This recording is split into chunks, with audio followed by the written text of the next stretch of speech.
What's going on, everyone? Talon back here, and welcome to another episode of Weekend Gaming, the show where you get to submit your questions, and I'll take a look at them and give my honest opinion about them. If I happen to see a really interesting one and one is not repeated, or if one is repeated, I will simply just answer one, and it's like answering all of them. So if you want to, just to get the formalities out of the way and how you submit your questions, leave your comments down below in this video, and I will pick the next ones for next week's episode, and that is how you can do it. Don't send me Twitter or Facebook messages or YouTube or anything like that. Just put it in the comments down below, and I'll come back to the video about a few days later, and we'll be able to start going about it. So, as always, I'm sorry if I butcher any names, because there are definitely some interesting names out there on YouTube. So, without further ado, let's get into the first question, and the first one came from a lot of you, and a lot of you asked about it in the last video as well, but I didn't have time to answer it, so I thought I'd answer it for this time.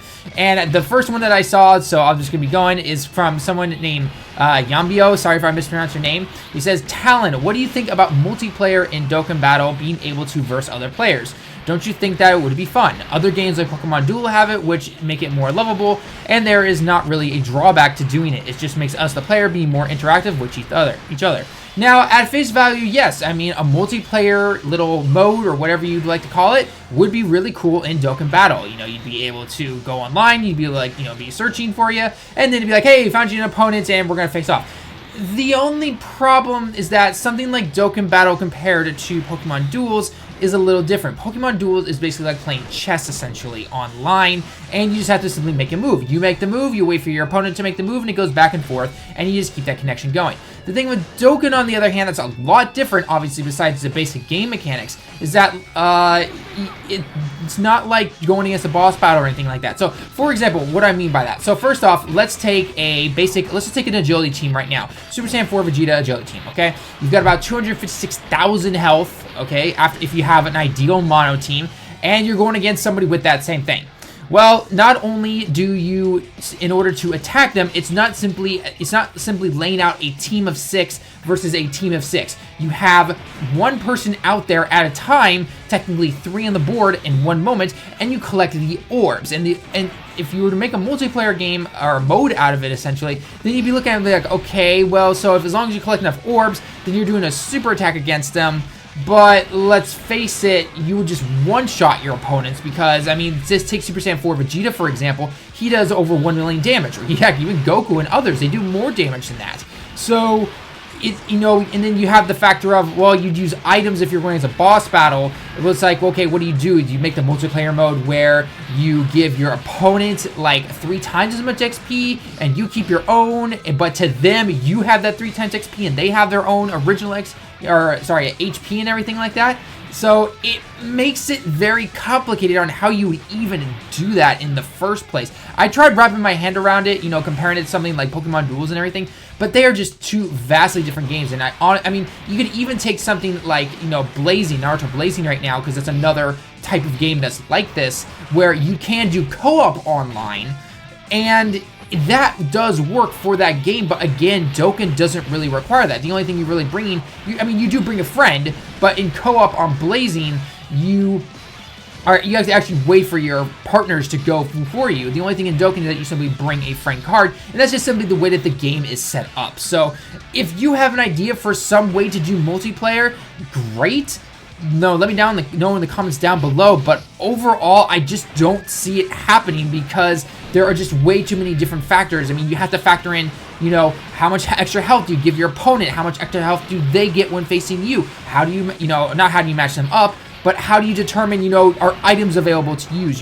How many attacks do you get in before your opponent's allowed to go? Do you get 3 attacks? Do they get 3? There's many different things because it's all about collecting those orbs and everything, and it's not so much of make a move, make a move, make a move, make a move back and forth. So, again, it's really hard for me to kind of picture that. I don't see it happening. Would it be cool? Yeah, sure. If you can find a way to do it, by all means, I'm all down for it.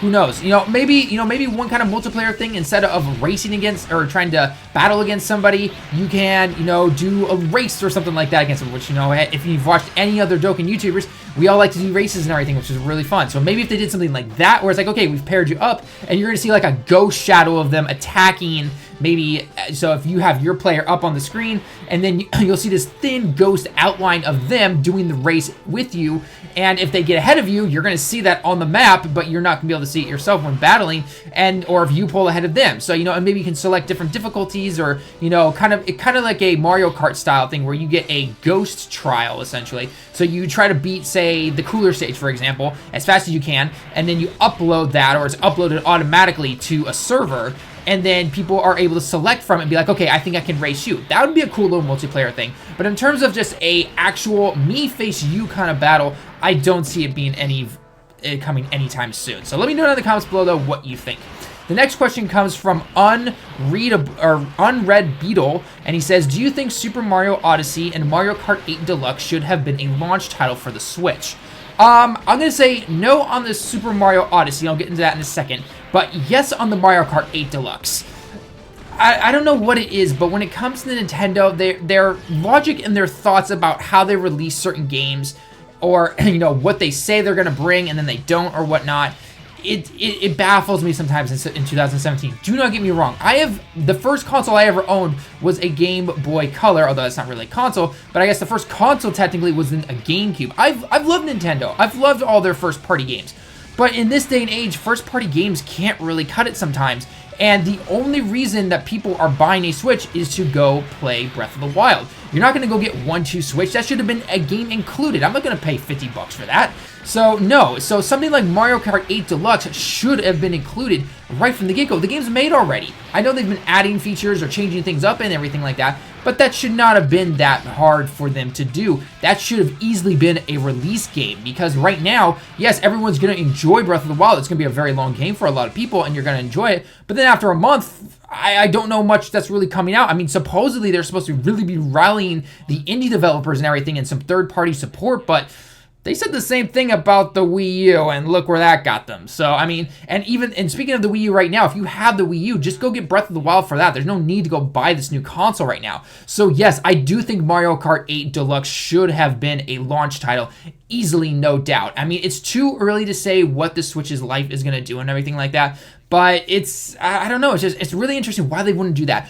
Super Mario Odyssey, on the other hand, I can see why they wouldn't. You don't want to take away from Breath of the Wild. It's a first-party game. So by all means, there's, give it a little bit more time. It's going to be released in the winter. I think it's the winter, they said.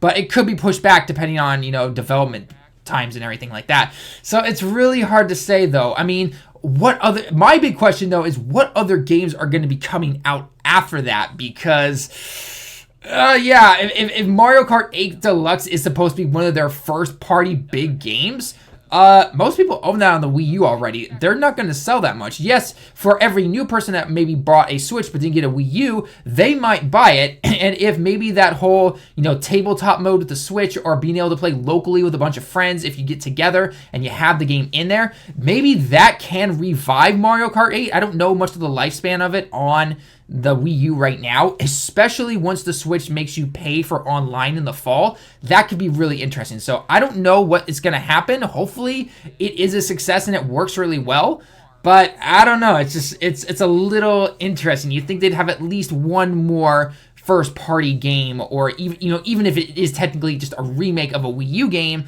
nonetheless, Mario Kart 8 was still fun. As for why they're waiting this long, I honestly have no idea. That seems to be the Nintendo style of doing things right now. I'm not really sure, but yeah, it's hard to say in the long run. So, next comes from Heiko, and it says, "What are your thoughts on bringing an autoplay button into Duel Links?" I'm assuming when you mean Duel Links, you're talking about that Yu-Gi-Oh mobile game. I don't play Duel Links actually, so I'm not really sure. But I mean, an auto button would make sense. The only downside, or I guess the tough part about trying to put it into the game, would be that when you hit the auto link or the auto play button, essentially it's saying, okay, we're going to look at your hand and it's going to play a card. But if they're able to make the algorithm essentially say like, okay, play your best hand, well, it's like, well, the game might think playing a monster is good, but in your situation, you might actually want to play your trap card first or your magic card first and then do it like that. So I could see why maybe they don't have it in there if that is the reason. If they can do it, but they just don't have it in there, I don't know. I mean, a game like that, it's kind of like Dokkan, where it's like you have to have your own input into it, because what you want to select and what a computer might want to select are going to be vastly different, and that can mean the difference between defeat and victory. So that would be my guess. Again, I don't really play the game, so I'm not really the person to ask, but you know, if they can do it in the future, great. If not, well, then I guess we're not going to have it for a while. So yeah. And the last question today comes from the Scottish Gamer and says, "Hey Talon, I'm curious about your opinion on whether we should get a Rebirth God Leader to make more of the Rebirths more viable." So my first thought was, when looking at this, I mean, I'm assuming when you mean a Rebirth God Leader, so let's take for example, technically any card, and they get the Rebirth link, because the difference between a TUR and a Rebirth is that TURs get Fierce Battle, and then the Rebirths get that Rebirth key link, which is +2 key to all Rebirth cards, essentially. So when you say a God Leader, I'm assuming you mean is, let's say, for example, if someone has key +2 as their leisure skill automatically, and then they get a Rebirth, and it becomes all of a sudden key +3 at HP, attack, and defense up 20%. Let's just say that, for example, okay? You know, they are kind of like a God Leader, or, you know, you could even make that just agility or tech or whatever you want to make it. Or do you mean that if they are for Rebirths only, so like if they become a quote-unquote God Lead, and then they basically up the Rebirth cards only. So for example, again, getting someone who has +2 key for something, and then they get the Rebirth and it says, okay, all Rebirth cards, HP, attack, and defense up 20% and key +3 or something like that.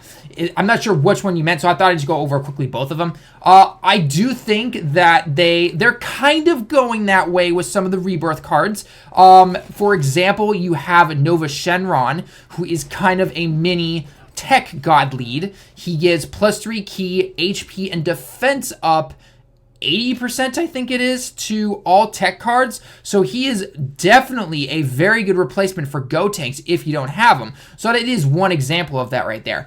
If you meant on the other, and I think they'll probably start to do that more as we go through the game's life cycle. I easily see them doing that.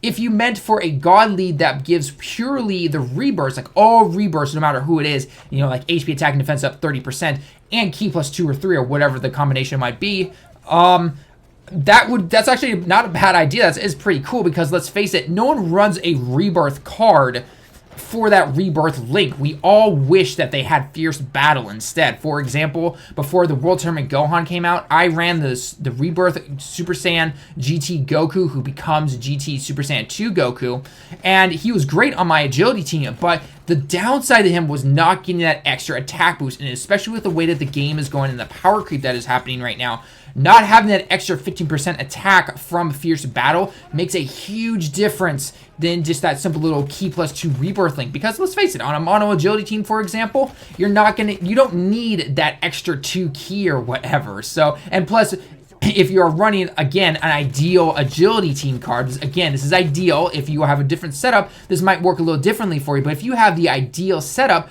most of your cards are going to have Fierce Battle, not the Rebirth link, so it doesn't even really benefit anybody. So that is kind of the downside. Now, a lot of these Rebirths do start to come in, and they do start to get, you know, not only Fierce Battle, but maybe Prepared for Battle, or, you know, Shocking Speed, or whatever it might be. So that is good.